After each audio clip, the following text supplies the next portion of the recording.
When we think of God creating the world, we usually think planets, right? God created the universe. What does that mean? Oh, the stars, the planets. That's kid stuff. Those are the physical results. Before they came into existence, other things had to be created. The notion of here and there, or now and then. God created the idea of opposites, that one thing is opposite another thing. Why is there a one? Why is there a two? Why are they addable? So, before God actually created the physical universe, he first created a universe of principles. What came before the principles?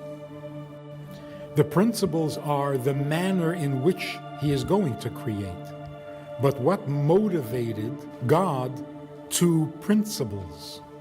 The answer is will. Divine will. The question is, what is that will directed at? What precedes will is pleasure. There was something pleasurable about the creation that attracted God, that made him want to create, that made him develop the principles of creation, that made him actually produce the physical universe. What pleasure can this world possibly give God? So the Medrash is telling us, God has a desire, it gives him pleasure to have a dwelling place. Where is God? Everywhere. Isn't that the same as nowhere? If you're everywhere, you're also nowhere. If you're everywhere, you don't belong anywhere. God's pleasure comes from exchanging the everywhere to somewhere, and that gives him pleasure. He wants to go from being the only exclusive existence to being one with something else. He wants to join something, belong somewhere. Oneness, not exclusiveness. When God comes along and says, I want, only a human being can understand that. That's how a child is born. A child is born aware only of its own existence. I want, I need, give me. That's where we get the notion of purpose of life. When you say purpose to life, you're talking about God. Because the only way life can have a purpose is if it was preceded by a purpose. You can't create something and then think of a purpose, because then that thing you created had no purpose. You created a machine, you don't know for what, so you make up an excuse.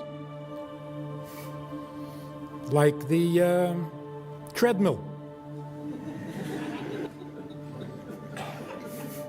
It's to hang stuff on.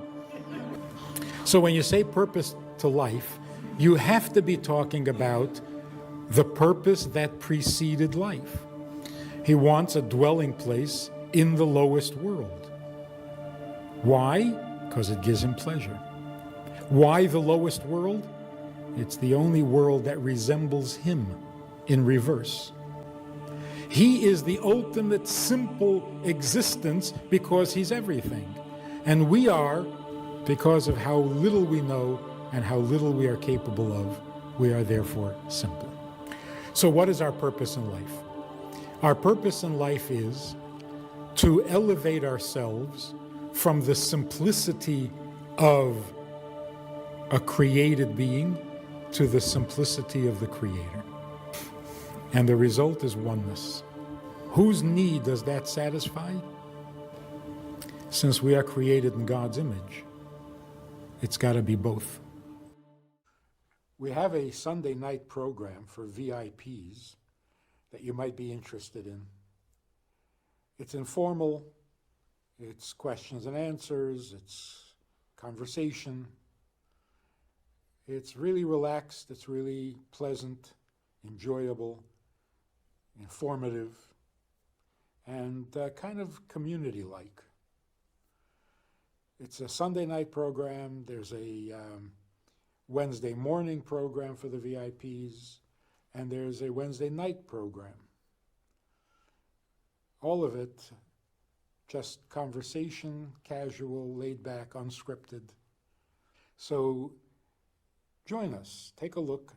Click the link below and see which of the three suits you best, and join us for some enjoyable conversation.